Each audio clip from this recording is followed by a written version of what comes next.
আসসালামু আলাইকুম ওয়া রাহমাতুল্লাহি ওয়া বারাকাতুহু।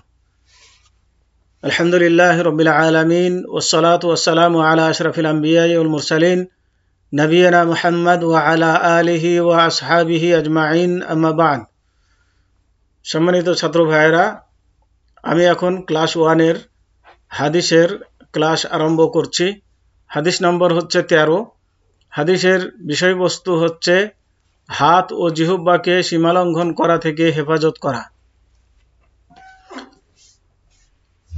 আন জাবিরিন রাদিয়াল্লাহু আনহু ইয়াকুলু সামি'তু আন-নাবিয়্য সাল্লাল্লাহু আলাইহি ওয়াসাল্লাম ইয়াকুলু আল মুসলিমু মান সালিমাল মুসলিমুনা মিন লিসানিহি ওয়া ইয়াদিহি।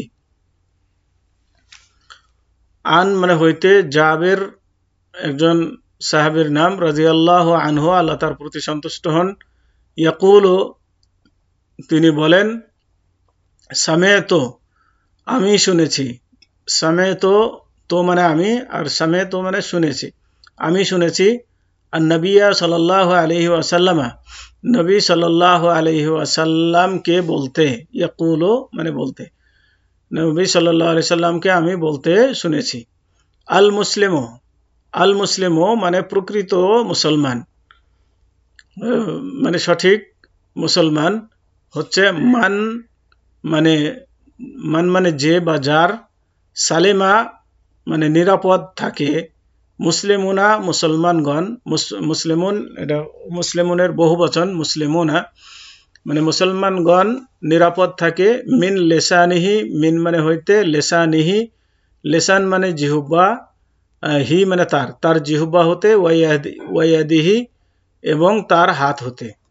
তার মানে প্রকৃত মুসলমান হচ্ছে সে যার জবান অর্থাৎ জিহ্বা এবং হাতের অনিষ্ট হতে মানুষ নিরাপদে থাকে।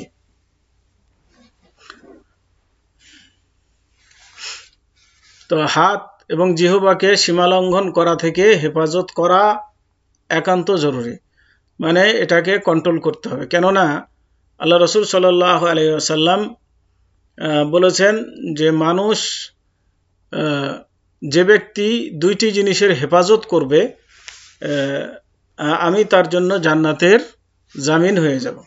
একটা হচ্ছে জিহ্বা, তার মধ্যে একটা হচ্ছে জিহ্বাকে হেফাজত করা, কন্ট্রোল করা করলে। আর 2 নম্বর হচ্ছে লজ্জাস্থান। এই দুইটি জিনিসের যে ব্যক্তি হেফাজত করবে সে ব্যক্তির জান্নাতের জন্য আল্লাহ রসুল সাল্লাল্লাহু আলাইহি সাল্লাম জামিনদার হবেন।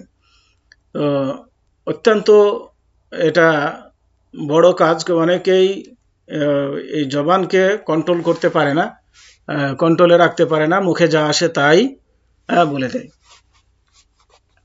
তো এটা আমাদের হওয়া উচিত নয়, বিশেষ করে মুসলমানদের, কোনোই মুসলমানের এমনটি হওয়া উচিত নয়। অন্য হাদিসের মধ্যে আল্লাহ রসুল সাল্লাল্লাহু আলাইহি সাল্লাম বলছেন যে হয় তুমি ভালো কথা বলো, না হলে চুপ থাকো। ভালো কথা বলতে না পারলে, না জানলে চুপ থাকো, এটাই তোমার জন্য কল্যাণকর। তো এবার আসুন হাদিসের অর্থ আমরা জেনে নিই।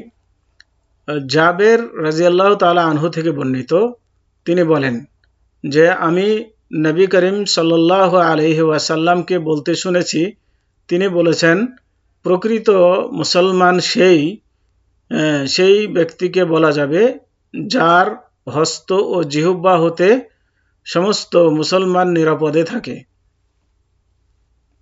সহিহ মুসলিম হাদিস নম্বর 65/41 এবং সহিহ বুখারী হাদিস নম্বর 11। তবে হাদিসের শব্দগুলি সহিহ মুসলিম থেকে নেওয়া হয়েছে। হাদিস বর্ণনাকারীর পরিচয়। হাদিস বর্ণনাকারী তিনি হচ্ছেন আবু মুসা আব্দুল্লাহ বিন মুসলিম আল আশআরি। আবু মুসা, মুসার পিতা আব্দুল্লাহ, তার নাম হচ্ছে আব্দুল্লাহ, আর তার পিতার নাম হচ্ছে মুসলিম, আর মুসলিমের পিতার নাম হচ্ছে মুসলিম আল আশআরি, আশআরি গোত্রের। তিনি একজন প্রসিদ্ধ সাহাবী, কুফার গভর্নর ছিলেন। তিনি 50 হিজরিতে মৃত্যুবরণ করেন। হাদিসের সারসংক্ষেপ। এ হাদিসের মধ্যে নিজের হাত ও মুখকে হেফাজত করার দলিল বর্ণনা করা হয়েছে এবং একজন মুসলমান তার অপর মুসলমান ভাইকে কষ্ট না দিয়ে তার সম্মান ও সংরক্ষণ করার তাগিদ দেওয়া হয়েছে। এখানে মুখের কথা বলা হয়েছে কেননা অন্তরের কথা মুখ প্রকাশ করে। হাদিসের মধ্যে হাতের সংরক্ষণ করার দলিল রয়েছে কেননা হাতের মাধ্যমে অধিকাংশ কর্ম সম্পাদন হয়ে থাকে। তো এখানে অন্য অঙ্গের কথা না বলে হাতের কথা উল্লেখ করা হয়েছে। এর মধ্যে অপ্রকাশ্য হাতও প্রবেশ করবে বা শামিল থাকবে, যেমন অন্যায়ভাবে কারো সম্পদের উপরে হস্তক্ষেপ করা। তো এই হাদিস দ্বারা এই সমস্ত জিনিসগুলোকে বোঝানো হয়েছে। হাদিস হতে শিক্ষণীয় বিষয়। এই হাদিস থেকে আমরা যে জিনিসগুলো জানলাম, যে মাসালাগুলো জানলাম তা হচ্ছে এই: এক, অন্যের সম্পদের উপরে অন্যায়ভাবে হস্তক্ষেপ না করা, যদি তা নগণ্য জিনিসও হোক না কেন। দুই, সবচেয়ে উত্তম মুসলমান তারা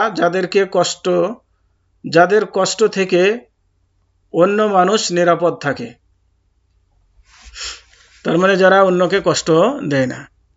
তিন, কোনো মুসলমানকে গালি দেওয়া বৈধ নয়। চার, কোনো মানুষের পিছনে এমন কথা বলা যা সে পছন্দ করে না, এটাও তাকে কষ্ট দেওয়ার মধ্যে শামিল রয়েছে।